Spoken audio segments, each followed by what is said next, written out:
We're starting in 5, 4, 3, 2.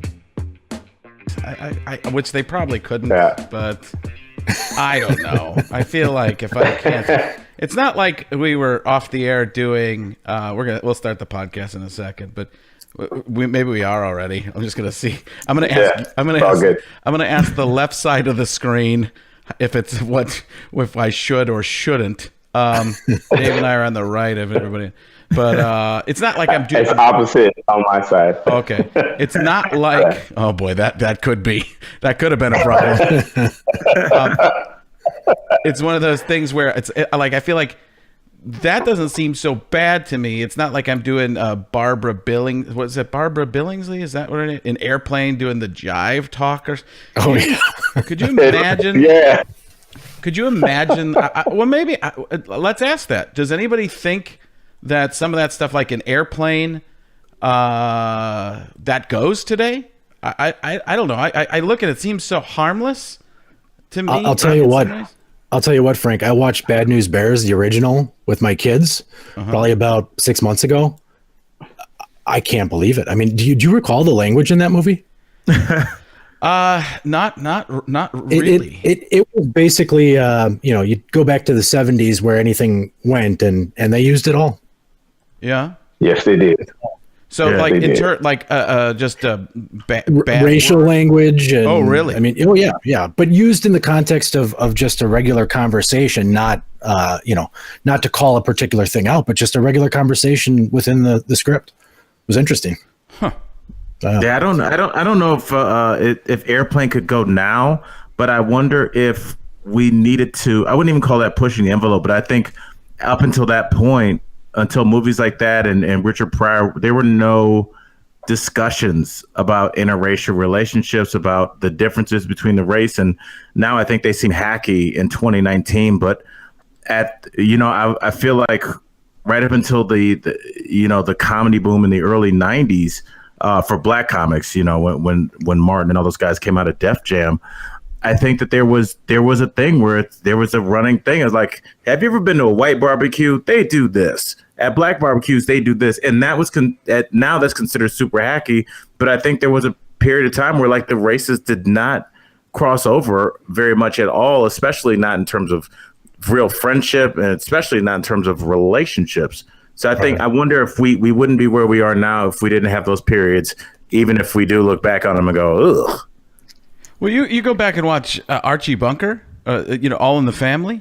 You watch some of the Jeffersons. Stuff, the Jeffersons. Right. The Jeffersons. You watch some of that, and remember, at the time, that was considered probably the most left-leaning television, right? The liberal. But people would, I think, consider the liberal at that side. It was Norman Lear and brilliant stuff. And television shows were plays at that point, right? It wasn't like joke. It was a play, and slowly developed. And I think Archie Bunker did with Sammy Davis Jr. There was the big kiss thing. He kissed him, and there was, I think, was there? Tell me if I'm wrong. Was there N-word used? And I feel like. I think it was interesting because the way Norman Lear did it, when he presented it to everyone, he presented Archie Bunker and his family from his point of view first, and introduced George Jefferson and his family, All in the Family, then did the Jeffersons from George Jefferson's perspective. Right. Which is brilliant. It wasn't great. I thought that was the only way I think that society in the 70s would have taken it. They would have accepted it. There's no other way that it would have even worked, I think. And then when they did it from his perspective, that's when they used it in an episode. It was the two of them talking about their own cultural similarities.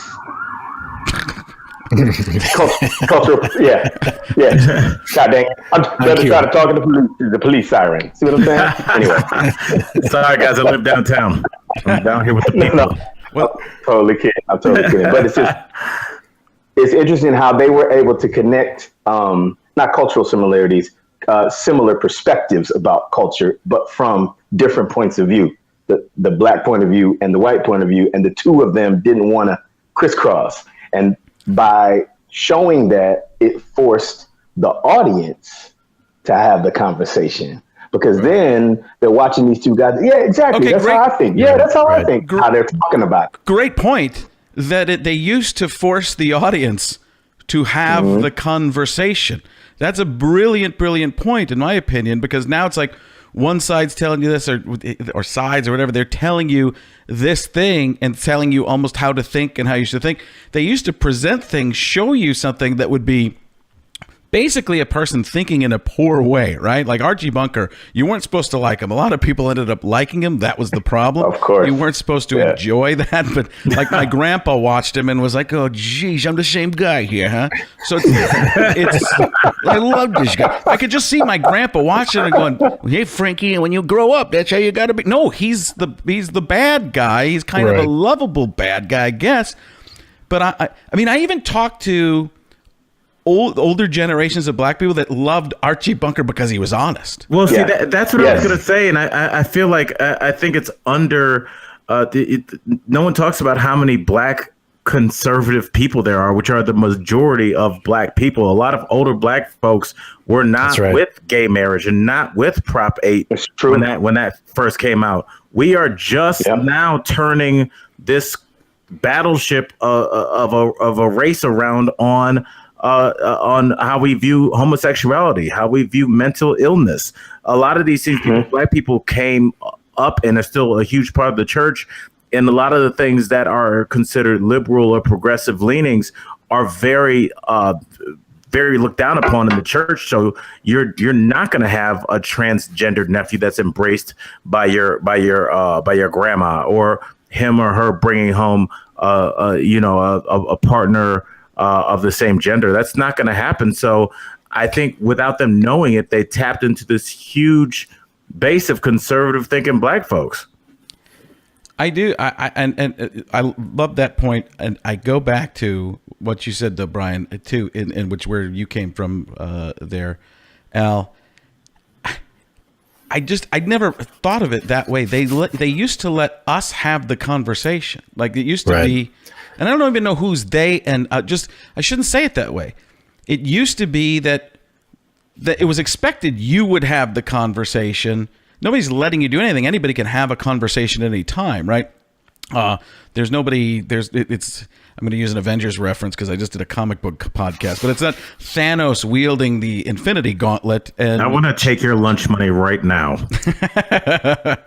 It's that just opened my eyes right there. I'd never been able to verbalize it that way, so I really like that. It's interesting, Frank. I had lunch with an old coworker today, and she made a comment that I thought was pretty interesting. She said, "It's odd for me as a woman to go into the office and have everybody speak to me as if they already know where I'm coming from."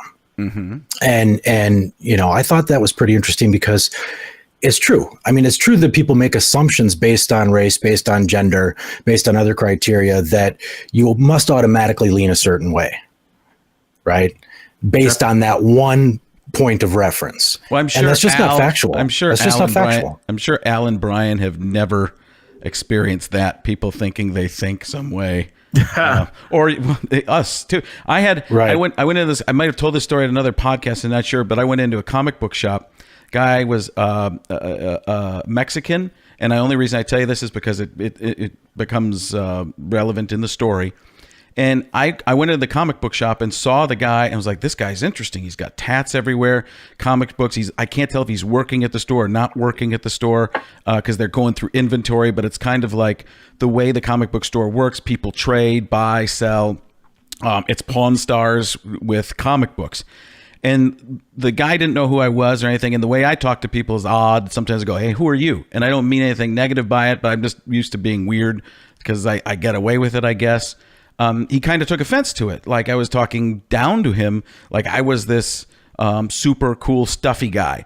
So the story went, and Brandon, the owner of the comic book store, who is on the other podcast with me, was telling me about the story. He's like, you should hear him tell the story about meeting you, because they realized who I was later. D-list action star and comedian Frank Caliendo. They realized that and talked about it, and he's like, oh man, this white guy came in and he looked down at me, and I was like, listen, you created that in your head, and I have no problem. The reason you probably created that because you've had experiences in your life. I don't pass a judgment on that at all or anything. Right. But I was looking at you and going, this guy's interesting. Both these people are interesting. There's something here that could really turn into a podcast or whatever. So I was actually thinking like a mega positive, and he looked at me the way I was acting, and I'm kind of an idiot, but he's just looking at me. So we and Al and I talk about this all the time. We judge people just on, we lost Brian somehow, but we lose people.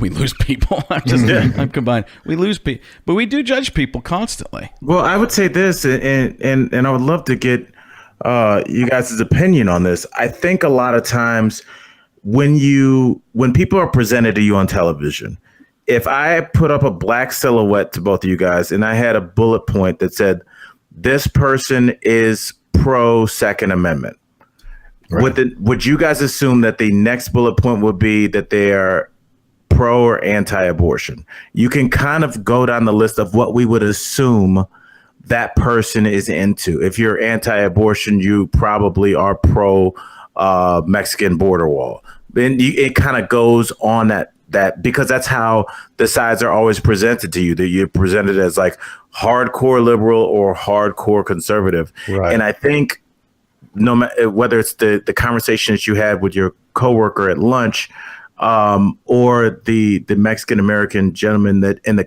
comic book shop, I think that's more the norm than we think, that a big tatted Mexican guy is in the comic books, that there might be a woman who runs on a liberal ticket but is an avid hunter and believes in border security. You don't have to, because you believe in one thing, believe in all the things. But I feel like that's the bill of goods that's sold to people.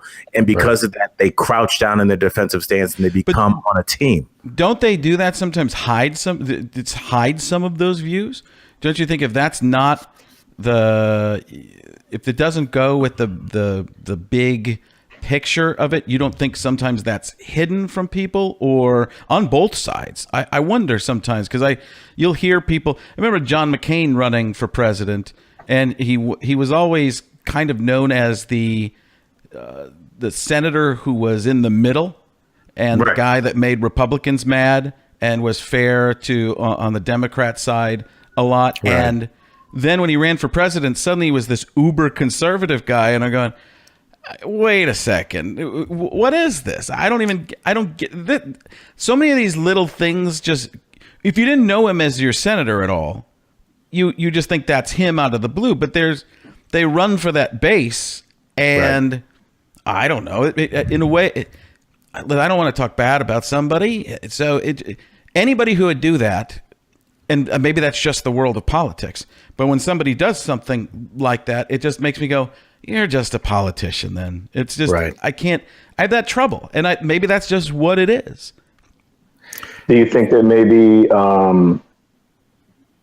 maybe just in that particular situation, we can break it down to not even politics at all? It's just him trying to get the job. Well, yeah, but that's politics. That's office politics, right? It is. Because, we take it more personally as voters, because we are asking these people, we are voting for these people to represent us in government and hopefully put forth what we believe in, or what is going to help us feel secure and safe with our families. But to them, a lot of them in Washington, although they want to do well by their people, the bottom line is, if I'm sitting across the desk from someone trying to get a job, I'm going to say what I need to say in order to get that job. Right. It's a game of mathematics. Brian, that's where you guys and I am completely different. I don't get the job. And I just go and I'm the idiot who's acting kind of, I think I told that story with. Well, Frank, I'd ask you this. What if let's say, and don't think I haven't done. I have. I believe me. Go ahead. I was breaking it down to the basics. No, it makes sense.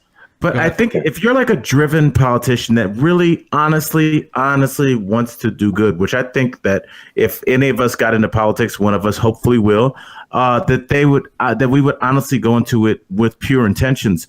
Sure. And maybe a lot of these guys' thoughts is, if I have to lie or kiss this guy's ass for this luncheon, even though I don't agree with his politics and I know he said something anti-gay a couple years ago, but I need this. He's got $50,000 to contribute to my war chest, and if you just feel like it's gonna suck, but once you get the job, then you can get it and start implementing your values. Do you think that's what, at least how these guys sleep at night, is at least telling themselves that? I think so. Go ahead, Frank. Well, it's just the types of morality, right? It's in ethics. It's the greater good. The greater good, in the end, I did an ethics paper in college, and the ethics paper was funny because basically I made arguments against my argument, and the teacher downgraded me for that. And I said, but it's an ethics paper. Why would I not? I'm being ethical. The whole point of it. And he's like, no, you just argue for your side. And I said, but I'm trying to understand. I'm trying to have the understanding of what the other side would be, and I feel like I can kind of put myself in their shoes, even though I disagree. And he downgraded me to it wasn't a huge downgrade, but he's like, you have to argue only for your side. That's how it works. And I was like, but it doesn't have to work that way because it's a paper. I'm not trying to. It's in my reality, which I was trying to see it from all sides. I thought that was the most ethical thing to do while writing a paper about ethics. It was the only thing that, if I did anything else, I'd be a complete hypocrite trying to judge, I guess, the ethics of other people. And you guys, it got the big laugh from you guys. You knew exactly what I meant when I said it. I didn't even have to go over it, but I can't drive the point home enough that somebody would say that and not think, and a smart person, a professor at a university, would say something like that and not realize the hypocrisy of what they're saying. So at least in my mind, I think, Frank, that I struggle with that, and I have for a long time. Do the ends justify the means, or do you live and die by your principles? Right. And I think when you talk about politics, Al, I think you're 100% correct that everybody starts off with good intentions, and they basically say to themselves, okay, I may have to get a little bit dirty, but it's for the greater good. And, but I think once you start down that path, that snowball keeps rolling and growing. Right. And then you get to a point where it's really hard to walk it back. And I think that's what we've been witnessing the past 2 years is just the best way, Dave, is not to walk it back. Just keep going, run forward. Right. Don't walk it back. That's the power I have. You can see the infinity gauntlet behind me. We don't need money now. You have principles and lose, right? I mean, yeah, right. And that's what it comes down to is when somebody's showing you the math, right, of your constituency, and they're saying this is what they support by an overwhelming majority, but you don't support that. What do you do? If you live by your principles, you lose, right? And you don't have the opportunity to, or you get run over, right? Yeah. Well, this actually kind of leads into. Or did you have something, Al? No. I was really just stepping on everybody, and I was really just agreeing with people. That's the best. That's all we want on this show. All we want is agreement. All the time. So, the Golden Globes. This actually can transit. Believe it or not, this transition actually can go right into the Golden Globes because the Golden Globes last night was really about. At the beginning. Was about diversity, which I think everybody here believes in that. Speak for yourself. Yeah. Thank you. Was really hoping it wasn't going to be Dave agreeing. So what did I actually thought the Andy Samberg and what is Sandra Oh? Sandra Oh, right. Sandra Oh. Of course, I remembered the white guy's name. That's That was the worst part. That was, to me, that was like the awful moment. Like, I know her. I don't know her name. Somebody help me. Shoot. I'm just proving everybody right in Hollywood. Oh, Sandra. Oh. Sandra. Thank you. Sandra, no. I didn't get it. Sandra. Oh, yeah. Good. Brilliant. I thought that what they were doing was quite funny. They turned everything upside down. It hurt in the performance of it. I thought it felt like they were reading. That was the only thing that bothered me, is it felt like they were reading the whole time, but I thought it was pretty well written when he said a race of humans. And then I thought that was really well done. But when they were cutting around the room, when they went to like Ryan Coogler, and who just made this incredible movie, one of the highest grossing movies of all time, a very movie people are very passionate about. He looked very serious when they cut over to him, like, oh, I wish they hadn't cut to him. Because you don't know what the person's thinking, even if they've got other stuff on their mind. That's the thing in those award shows. You never know what. You can become a meme just because you weren't paying attention or you had to tinkle. So it can be anything there. So did everybody see the opening? I did. The monologue? I did not. Dave, you and I had a little conversation before this about you don't even and I really don't like watching award shows. The only reason I really did watch it was so I could have this topic for everybody except for probably Dave on this. Yeah, there's something about subjective contests that I'm not a fan of, especially when they're put on by the industry that you work for, right? And I think, God, looking back, I think it was the Oscars I think it was 94 when Leonardo DiCaprio lost to Tommy Lee Jones for What's Eating Gilbert Grape, right? That was probably the last time I watched an award show. Because I looked at that and I said, nothing against Tommy Lee Jones, he's great, but he's always Tommy Lee Jones. Yeah. Like to me, and I'm not a professional actor, but to me, acting is the ability to embody something else, right? And Tommy Lee Jones just seems to be the same character in everything he does, whereas you had the situation where Leonardo DiCaprio, in my mind, clearly should have had it. He plays all these different roles. He's able to move fluidly between roles, and I saw that and I was just kind of like, wait a minute, this might not be all that it's cracked up to be. This might be a little bit rigged. It might be a little bit, I don't know, a popularity contest versus an actual. It's hard to grade. You art, earned it, right? Isn't right? I mean, exactly. The thing is, you said at the beginning, art is so subjective. Right. I just get a little flustered when I see everybody celebrating diversity after years of not having enough diversity. Well, whose fault was that? It was the industry's own fault in the first place. Although the actors themselves, I guess, are pointing it out. It just seems weird on an award show to me. Anybody others? Well, I think it even transcends even just movies and television shows. If you think about sports, I think what we constantly going to run into, Dave, is when human beings are voting, there's no way that emotion can't get in there. Exactly. And you think about the year that I believe Karl Malone won the he won the NBA MVP, and I remember 2 years in a row Steve Nash won, and 1 year Shaq had one of the best seasons that anybody's ever had.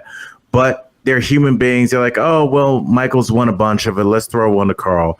Oh, let's throw one. And so it's just like statistically, you can always make a case that Michael Jordan was the best player. Same with LeBron James. Yeah, I was going to say LeBron. That's constant with LeBron. Right. And so, but they're always human beings like, well, James Harden. And I mean, obviously he's deserving as well. But we're always going to have this issue when they're human beings. And we're kind of like, well, let's give it to old Tommy. This might be his last, bite at the apple. And Leo DiCaprio's got his whole career in front of him. Right. But you're right. Leo should have got it that year.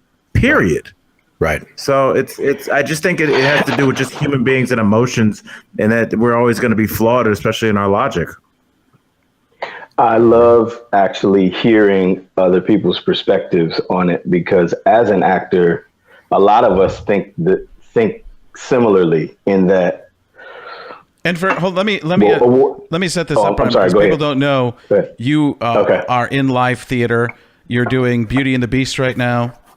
I just finished it. Yep. Yeah, And it's that's Moss just finished Jupiter. Beauty and the Beast. Was part of a Lion King cast.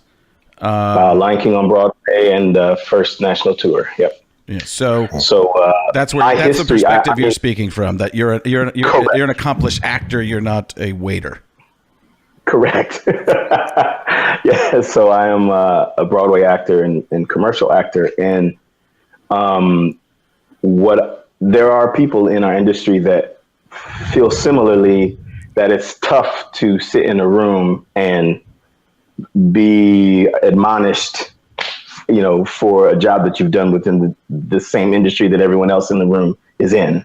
The interesting part about it is it's nice to be recognized when you've done a good job at what you do by your colleagues. On the same token, a lot of that is for the public. And the irony of that is that the public doesn't get to vote on it. Yeah, that's it's other folks in the industry. And actually, it's not even your fellow actors. It can be your fellow actors. It's usually people on a committee that know the acting industry. And so where the rigged idea comes from that you were mentioning, Dave, which is a discussion. It's an actual discussion in Hollywood. It's a running discussion in Hollywood and on Broadway. If you can convince the board enough that your project or your actor on your project is worth it, then the award goes in that direction. Right, and they campaign for this stuff. I don't know if people realize. That is out the open. The argument the actuality of it can't really be proved.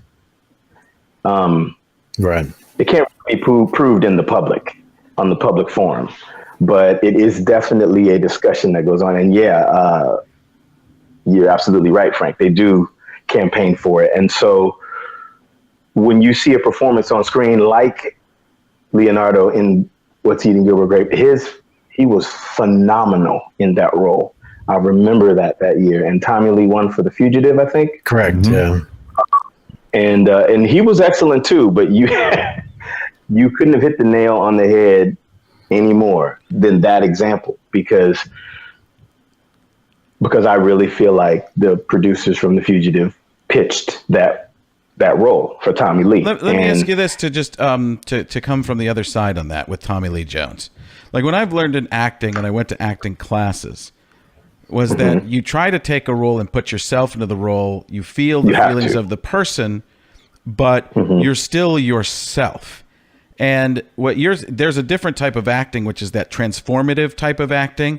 Daniel Day-Lewis is exactly who I was going to go to. I was going to have the name just like Sandra Oh, but Daniel Day-Lewis becomes somebody completely different. And I tend to agree with you, Dave. I do. That when you become somebody completely different, and Heath Ledger as the Joker, incredible. Like you don't even know. But you think of the original Joker, for me at least at my age, Jack Nicholson. He was just Jack Nicholson all the time, and we think of him as one of the greatest actors of all time. But until you don't see him much at all anymore. But he was always that guy. That thing happened all the time. It's true. And I don't know. Is one type of thing better than the other? We all seem amazed, Al, and maybe you didn't even chime in on it, Brian. But Dave and I both seem amazed by the person becoming somebody else as opposed to the typecast person. Well, it depends on who you're hiring. I mean, I think when you hire Will Ferrell, you want him to come in and be kind of Will Ferrell in everything. He might be Will Ferrell as a TV anchor, or Will Ferrell as a stepbrother, or Will Ferrell in the 1800s. But he's kind of Will Ferrell, and that doesn't make him any less great at what he does. He's thoroughly entertaining. I agree. A lot, but I don't think that there's going to be.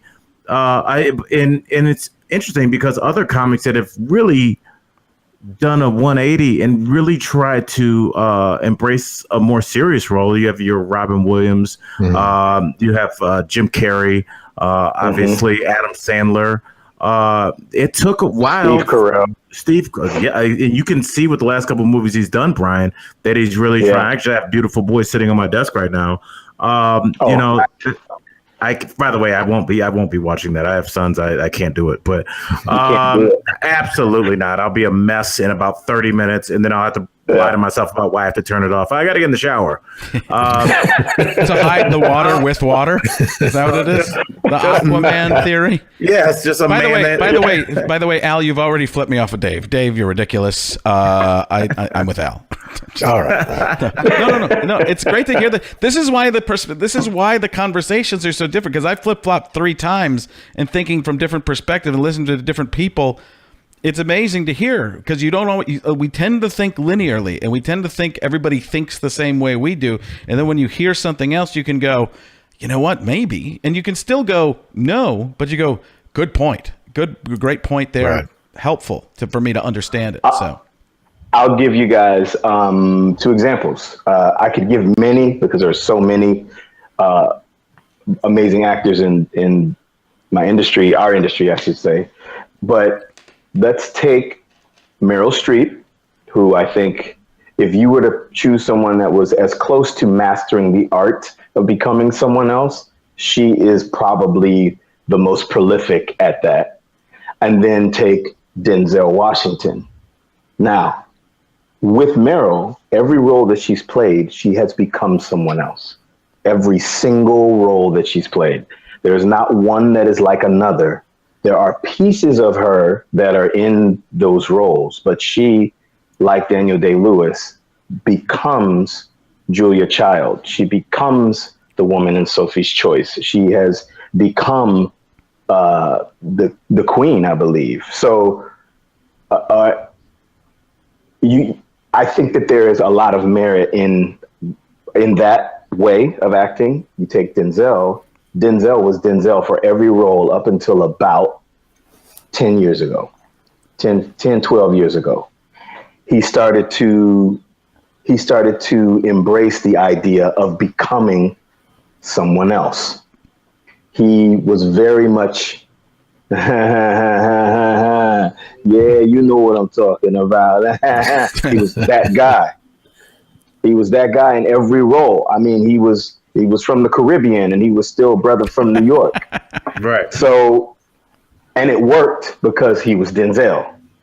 He has, in his art, grown and has become an actor who now transforms himself into these amazing, But maybe he's made enough money. You ever hear Michael Caine talk about that, where he said yes to so much stuff just to make money so he could start saying no? You make so much money at a certain point, you can risk the career by doing something more interesting, artful. That's true.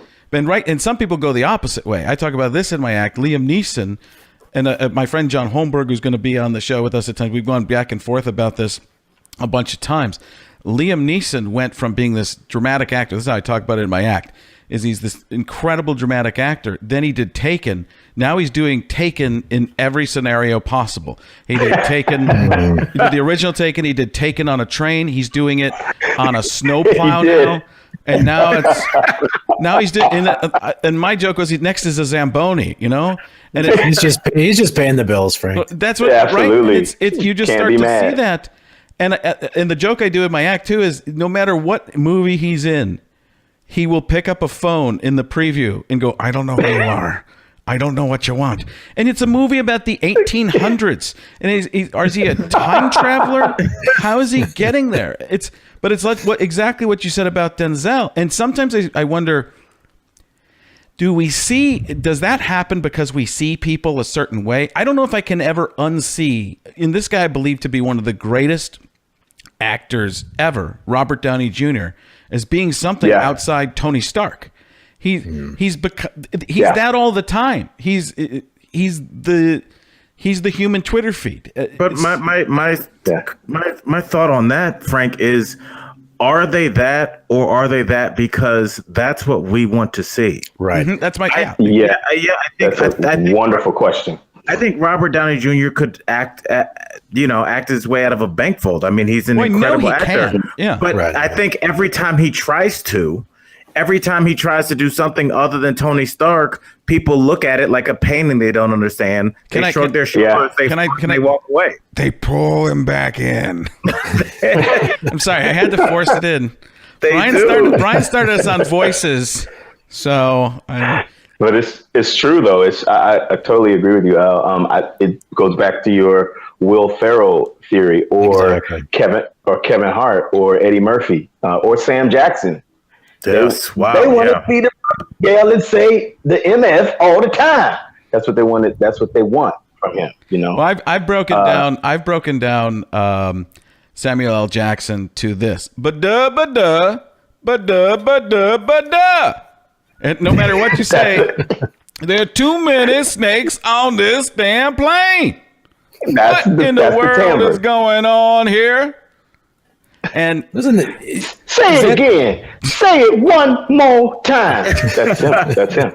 That's it. Isn't that the struggle with every artist, though? Oh yeah. Yeah. I mean, whether you're a band that gets out on stage and wants to play your new album, everybody just says, just play the hits. Yeah. Right. That's not what we're paying for, is your new stuff. But isn't that more of an indictment on us? Oh yeah, definitely. I think that's so. And definitely. I mean, trust me, I have caught myself doing it a number of times. I would say maybe at a concert, just because depending on the kind of music, it's hard to embrace new music for the first time in a concert setting. But I think that I've talked about it with friends of mine. And Frank, I didn't know where you were going to transition, but I wondered, because we're all kind of men of a certain age. Do you find yourself struggling to make sure to continue to reinvent yourself? And what I mean by that is I've had friends that kind of stopped listening to new music 12 years ago and kind of stopped buying new clothes. And like, you just look, and it's not a money thing, but you're just like, you had that belt in high school and it looks like a 20-year-old belt. And I wonder if it's more of like a mentality of just like, I'm married, I'm old, who cares? But I don't think that getting older and being married and progressing in your career necessarily requires you to shut the engines off. I don't know if you've seen that, and I've kind of fought against it. I've tried to keep reinventing myself and trying new things because I don't want that. Well, it's to me, there's no place more obvious than advertising dollars, because what do they want? The younger audience. And this will prove your point, because when there's money involved, something's going to have been studied, right? Right. So advertisers look for a certain age group, and the younger and with money is where they're looking at. If you get to a certain age, you don't change brands of soap. You don't change toothpaste. Right. You do the same thing over and over and over, and they don't want to advertise you because it's too hard. It's a waste of time to advertise to you on the whole, because they would have such a tough time pulling you away. So they're like, let's just spend more money on the people that we believe we can get on our side to make them be the ones that hold on to this brand when they are that age. And I've talked to quite a few people, and it's been mostly guys, to be honest with you. So I don't even know. I think we will need we obviously will need a female perspective on this from side. And let's slow down, Frank. Okay, you're right. Wow. I'm thinking. You're right. Let's keep it in the family, guys. Huh? Let's keep it on this side of the tracks. I recuse myself from every one of those comments. Hey, this is Alan Frank. Try to be serious. We can't always be serious. As Dave watches his political aspirations just dissolve. Right. Like an Alka-Seltzer in a glass. Dave and I just literally backed up in our chairs. Like, wow, that looks so real, Dave. That looks like an actual person leaving like Fox and Friends in the morning, walking off of this is done. This is done. This interview's over. It's over. Thank you. Thank you. I appreciate your time. You hear the rustle of the microphone. I've talked to quite a few, especially guys that hit in the mid 40s to 50. Quite a few are like, you find my neighbor even said, he goes, "Hey Frank, do you kind of find yourself just bored with your life and feeling you can't change it, so you just go with it?" I'm like, it's exactly what I'm doing in my act right now, changing everything I've ever done. Well, still, because people are paying, giving them that part of that, but I have to go out there and try. And create something new for myself to enjoy it. If I don't do that and I go up on stage, and I don't know, I'd love to hear from this from a business owner and an actor too, because as an actor, I almost feel like, wow, you get to do different roles and you get to become different things. So does that help you? And then Dave, as a business owner, well, your money's coming in, you're set, you're I don't know if the word's complacent, but you're happy, you're content. You might not be happy, but you're content. So where are you guys at? Would you like to go first, Dave? Yeah, I'll give it a shot. Yeah. But from my perspective, in business, you adapt or die, right? If you're complacent, you're going to be out of business. And so understanding that nothing lasts forever and understanding that you've got to be on that leading edge, you're constantly reinventing your business. You're constantly updating your products. You're constantly on the move, right?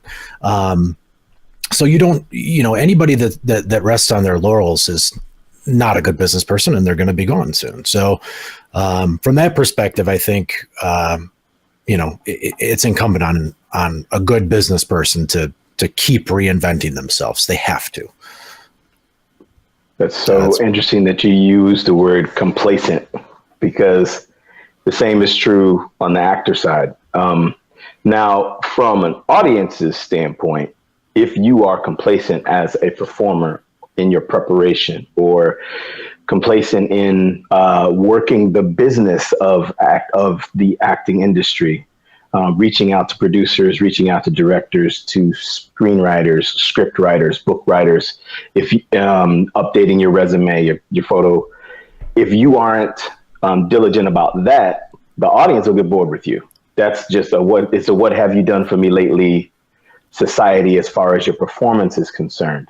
For me personally, I'm lucky in that when I do get another gig, when I do get to do another show or create or modify another character, I live for that, because that is nothing but the opposite of complacency. It is a natural in and of itself. In the process of it, keeps me from being bored, because it's constant work. It's constant research on a character. It's constant not only study, but then practice of what your interpretation of that character is.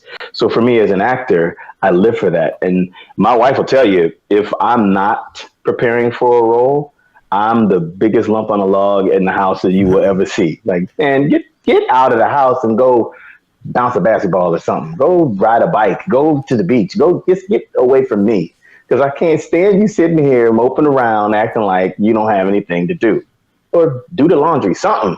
Stop sitting around. Well, can I ask you guys a question? And I'm interested to hear the three of you guys respond to this. We all kind of have different kind of careers where we almost forced to reinvent themselves, but I'm sure that a lot of our listeners, just like myself, like I taught middle school science and I just did that for 5 years. If you feel like your job isn't going to force you like it would you, Frank, to change your actor, you, Brian, to adapt to the new role, or you, Dave, to change and adapt to the ever-changing marketplace, how would you suggest to somebody that they could possibly challenge themselves personally if it's not coming professionally? I would start with finding one thing that is yours, regardless of what it is. Find one thing that is yours.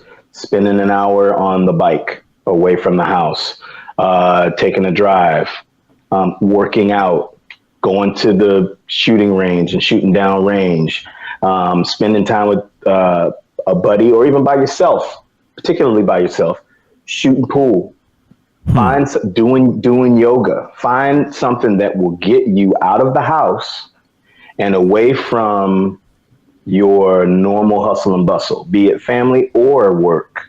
If you can find even half an hour that is yours, not your wife's or your partner's or your kids, that's yours. It helps your well-being. It helps your mindset 100%, because we get so caught up in life. We get so caught up in our schedules and who needs to be here and what has to happen here and what time dinner needs to be. And then, oh yeah, I got to prepare for this meeting tomorrow. You get so wrapped up in that you forget, oh yeah, oh wait, I gotta take time for myself. Even if it's half hour, 40 minutes out of the day, you know? It's breaking the pattern, right? Right. Absolutely. When you break Absolutely. the pattern, something new can happen. If you take the same route to work every day, you're probably going to think the same way. You're probably going to react to things the same way. But if you, and I'm not talking about walking 2 blocks if you live that close. I'm talking about going, let's say you live 10, 15 miles from work, but you always take the same route. You park in the same spot. I think there's something, I don't want to say bad about that, but complacency is formed. You can create that. You can create new pathways for yourself. And that's part of it. You know how hard, and Al, I don't know how often you change stuff, but I did so much. I got so lazy and so complacent because the stuff I was doing worked. And that's the hard thing about not doing impressions for me is I had formulas that always worked for an impression, like a fish out of water, an analyst from sports doing everyday type of actions. Right. To go and just talk and say words, I could feel myself struggling and getting scared again. Like, oh, God, I don't know where this is. And then easily being able to go back and find a bunch of ways to get laughs. But I don't, because I know that's just going to take me the same route.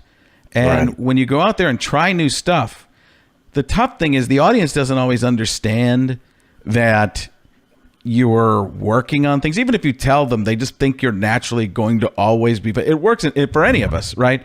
In business, as a consultant, you've tried and you know things that do work.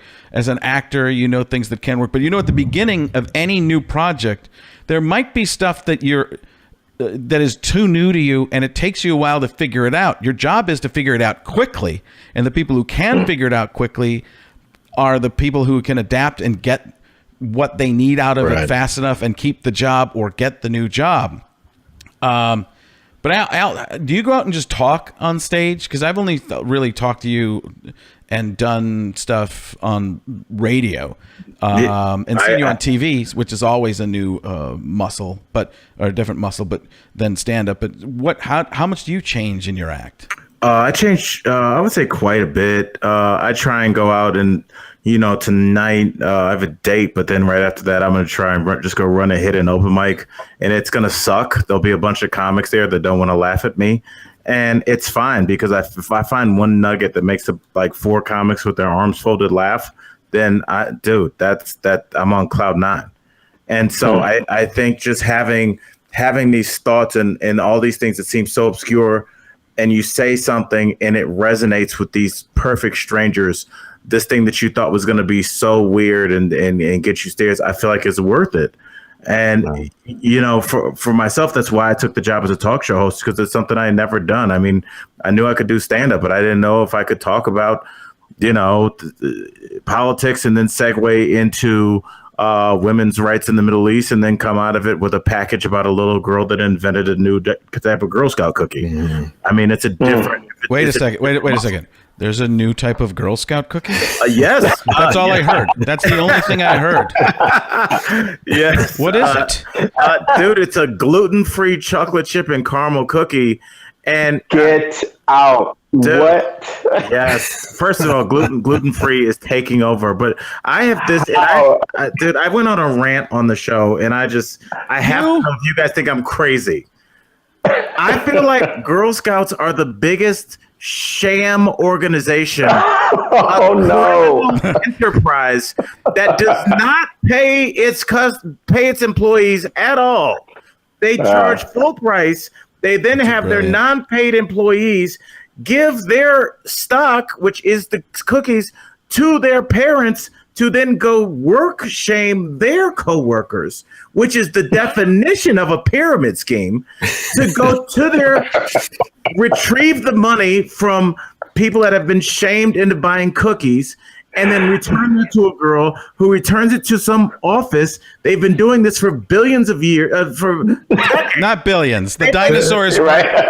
There were no gluten-free caramel dinosaur cookies. They've been doing this for There's decades. a girl. It's really that's There's really. There's a Is there's a money? certain poetry to that business model. Yeah. Where And how is stupid the are the money? Boy Scouts for never coming up and stealing For that idea? Never, ever coming up with that idea. Not not a candy bar, not a thing. Boy Scout cupcakes or something. There's Well, you know the Boy Scouts filed for bankruptcy this year. Did you know that? I did. I did not. Yes, they filed for bankruptcy because they didn't have that cookie corruption.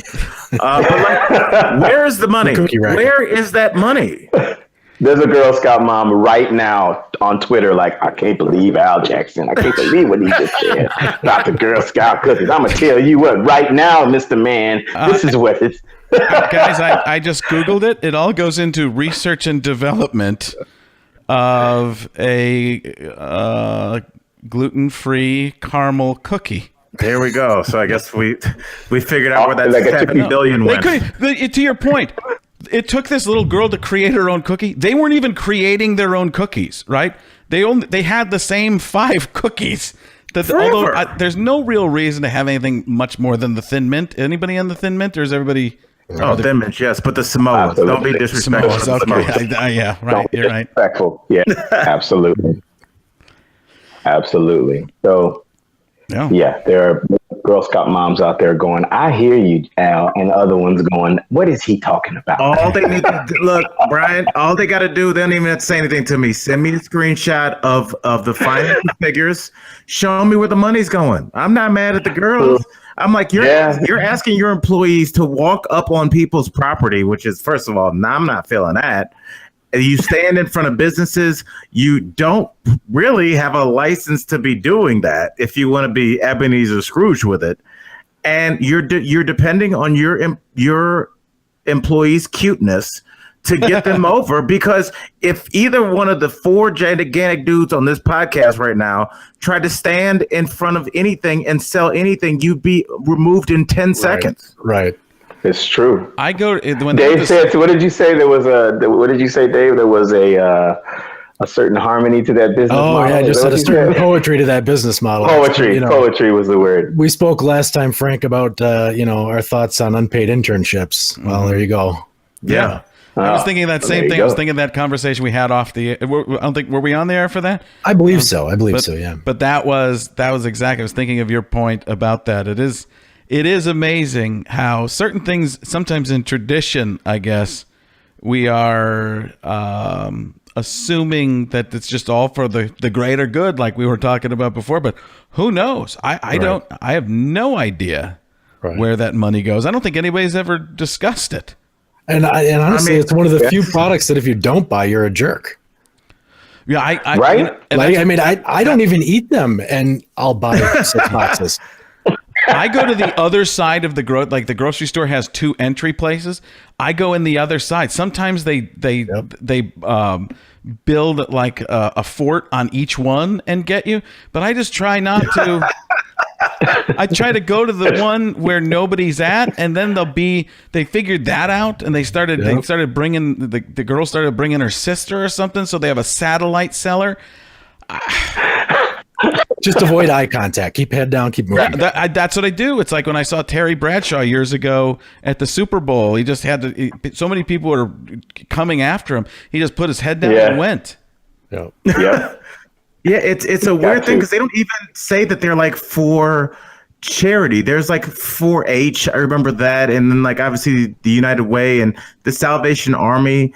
Even if even if no one knows exactly where it goes, we kind of all assume and know that some does make its way to charity. I don't think anybody really thinks that the Girl Scouts are contributing vast amounts of money to charity, and we're talking about a product that's sold on a national scale. They don't need to advertise, and it's an institution, almost like no other snack food in our lifetime. And no one knows who the hell's got the money. Where's the money? You really have me thinking about this now, Al. Like I really want to investigate. That's what you do, is you get a bunch of little girls to sell your product and nobody questions it. Is that what it is? Is that the cuteness factor? I guess? Frank, if you tried to do that though, think Right, about I how have your point. weird that would be. And if your business model was like, I got all these DVDs and I'm going to have 9-year-old girls put on an outfit and sell it, people would be like, Frank, can you come into this room, please? Yeah, there's Can you come in this room, please? it's such a weird model when you think about it. And the fact that it's never been questioned, there's never been like in the age of documentaries where like people investigate, Quiznos sandwiches, like no one's looked into this. I don't know.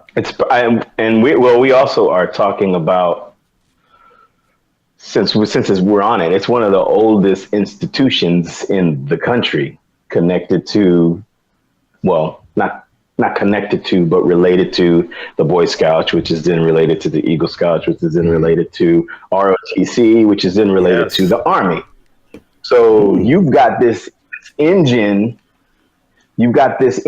that isn't government subsidized, but is government related down the line, that is, at least when it was instituted in people's minds, as American as it gets.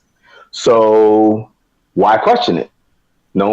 That's the one thing. And, it's a bunch of little girls selling cookies. There can't be anything going on there. So no one probably has ever. I'm willing to argue that Al is one of the first people in the last half century to actually question this, because people probably go like, why question it? I think we all know this is going to be my last podcast. We're going to know somebody's going to be knocking on your door in a couple minutes. Wait a second. What do you think? Either going to be a bunch of Girl Scouts at your door doing what? No, throwing cookies at you? I think 8 black suburban SUVs are circling my apartment right now, and I'm never going to be seen. I'm going to have a heart attack with my brake lines cut, and then a suicide note, and without my handwriter, as I'm assuming. Oh, look, man! Don't let them Cat Williams you. In the selfishness of a comedian, I'm just sitting there going, "How did I never think of that?" I'm just going, "That is one of the most brilliant, amazing observations I've ever heard," and it's just under the guise that it's all these little girls and we don't know where that's amazing. Well, I never questioned it. I've never personally questioned it. They've never not been in your life. They've always been a part of your life. I don't know if you guys ever read when they first had telephone poles, they were like, what are these eyesores? There's a giant log sticking out of the ground. What the hell? And do you ever notice telephone poles now? It's because you don't know life without them. So that just blends into the landscape. And it's just like Girl Scout cookies. You don't know anything without them. Wait a second. Girl Scout cookies help you talk on the phone? Nothing. Sorry. Dad joke, wrong podcast, guys. It was too stupid not to try. I know the audience is going to think I'll ruin the entire show, but to me, it was a moment just to get you guys to laugh at how bad I am at this podcast at times. Now, I just like to ask Dave. Dave, can you make this the platform of when you announce your campaign? We will ensure government oversight into the money trail for the and people just be clapping like, what? Yeah. What if it turns out? Out there's Russian meddling? If there's if there's Russian meddling. Oh God! I mean, I actually would be mad. And every time you bit into one of those cookies, it's Vladimir Putin's fault from when he was at the KGB. And they infiltrated America. All that money is going to oppressing people in countries. Oh my God. That would be a great movie. What a brilliant movie. And then we as Americans are then faced with the conundrum of, do we stop the oppression by stop eating Girl Scout cookies? And it's a decision. I don't know if I would trust our country. Because I'm not. No, I'm not. I'm eating them. I'm fine with it. No, I can't say that. That goes back around to the beginning of ends justifying the means or dying by your there you go. People say, "No, I'm not eating them. No, not at all." No. Hey, Brian. Dude. Brian, No. what's that? Whoa. Why does it smell like mint but thinly in here? I brush my teeth as I swallow a thin mint. Why are there half-drunk glasses of milk everywhere? We got cats. Cats. They're on the tables. How tall are your cats, Brian? Right. Pretty tall. They eat Cheetos too. Okay, I believe you. I'll talk to you later. Well, I think we listen. I think that because we brought it all the way around, I think that's a great. Listen, I didn't know how the four of us was going to work. I didn't know how, but this was to me fantastic. I thought the three of us were great, Frank. I don't know. You were a little. Did all right. I think we had to put you on our back at certain points. Yeah. Guys, I apologize for the dad joke. You can't really use get that infinity. It's behind me. You see it behind me? That's a cool glove. Yeah, I have Yes, that. it It is. has sounds, and on the if you can see on the top of the computer, Thanos is climbing over my computer. I love it. I've got little Falcon down there and Iron Man, just so I can do my Robert Downey Jr. Well, yeah, really great. Alan Frank, trytobeserious.com will give you all the information on how to get a hold. We're going to get links and bios up for everybody. I think this could be our launch episode if you guys all like it. I really was excited about it. I'll talk to Al off the air and we'll decide for sure because Al and I, Awesome. we got our names on it. Well, now if it's not, they'll know it was me. Give it a second. Give it a second. And you wonder who's in charge of the Girl Scout cookies. No, this was And perfect, man. I love this. Yeah, it's the only thing I'm wondering is, and I think we put it in comedy because I looked at other ones like Rogan and stuff like that. They all are listed under comedy. It almost feels like social and culture, but I think comedy first because I really think that's how we're trying to have everybody get together and do it. And I think that's what our audiences will know us for first, rather than because we're not.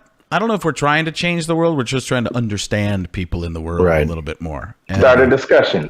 yeah, I wrote something down the other day, last night. I couldn't sleep because I was really looking forward to this podcast, and and I thought this was kind of us. What we want to do in a nutshell is a lot of people want to tell you what to think. I just want people to start thinking about things, and it comes back to what you talked about, Brian, at the beginning with what they used to do with television shows. They let you do the thinking. And it's funny, we're on the same wavelength with that. You just saw it in the television show. And that's what I think talking in a group does. You get outside of the pattern. Everything we talked about today, it's amazing how this conclusion is actually working out. Everything we talked about kind of came full circle. And we were using parts of everything at the end to destroy the Girl Scouts of America. You do have a good lawyer, don't you, Frank? Not yet, but I'm thinking You might want to get one. and Samuel Jackson, what in the world? Where's all the money going for these Girl Scout cookies? Stop talking about talk about them again. Say Girl Scouts again. Samuel Jackson is the reporter. Liam Neeson is the father of, I don't know what you're talking about, and I don't know who you are. I don't know what you want. If you're looking for Girl Scout cookies, I'll tell you this. I don't have any. I don't know. Wow. Well, that was great, guys. Excellent. Like I said, we'll have the bios. Thank you, gents. Everything's going live pleasure, this week. guys. I'm I'm headed over to Bob and Tom to promote this. But wow, great job, you guys. You guys made me laugh, and it made me think. And I think that's the best part of it is that thinking and getting out of that pattern. Anybody else? Closing thoughts? It was a lot of fun. Yeah, I had a good Yeah, time. had a blast. Hope to do it again sometime. Absolutely. Do it, gentlemen. If our careers aren't over. Or lives. All right, guys. Great job. All right. Love you guys. Take it Love easy. you. Peace. I'm actually going to record this now for a little behind the scenes. So when I switched everything, and did you guys notice when I switched the screens? Can you see that? How I changed there was a pattern. Absolutely. There was no way to have to not have a pattern with 4 people. No matter what you do, it's going to be 2 people that are on the top. If you see, and Brian and I had this conversation about people who say they don't see color. I know what Like, people man. mean. I know what people mean by that. They're like, I see people, but I think people immediately always see color, whether they make a judgment on I'm it. like, brother, I'm black as hell. You better see my color. You better see it. I mean, let's talk about that. What's wrong with your eyes? Like, what's going on? Well, we'll get into that in full. But when I move the screen around, nobody said anything. But I want people to say stuff because I didn't realize there's no such thing as not having a pattern with 4 people until I moved it and went, well, now there's a pattern. Okay. And I thought if I move it again, then it's just going to be another pattern. And like I said, when I texted Al. And I wish I'd have texted Brian because I thought that was something more Brian could bring up and you notice. But when you guys see something, I think that's important that we do that. I think that it's important that we don't, and that's why I'm putting this in now because I know somebody will see that and think about it. And we're talking about all this stuff and diversity, and we're talking about trying to be real and honest. And then I hadn't brought this up after the fact, I think it's a mistake. I think that's what my brain was doing. My brain was thinking, okay, can this be seen in some way?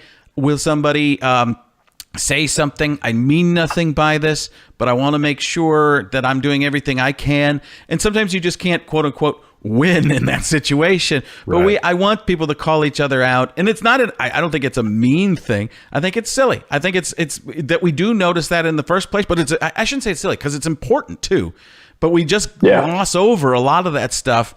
There's no need to gloss over it. We're all honest. We're all doing this for, I think, for the greater good in a lot of what we're trying to accomplish here. For me, it's kind of therapy. So, yeah, if you see something that bothers you on the screen, call it out. This isn't a news show. This is for people that seem to be becoming pretty good friends talking about stuff. And like we kind of called out, we don't have a female voice or non-binary. We'll have all these types of people involved as we get going. It's just you can't have everybody on at the same time. Technologically but Al and I actually had this talk off the air earlier today of trying to find some different people and different guests that will give different perspectives than even what I had. The one thing that I think everybody will agree on is the Girl Scout cookie thing. No matter where you come from, no matter what your background is, where you are in life, any changes you have gone through, made, planning on, what your situation has been growing up, Girl Scout cookies are evil. There we go. World fixed. Well said. Well said. All right. Cool, guys. All right, gentlemen. Prologue All right. over. All right. Still no love doubt.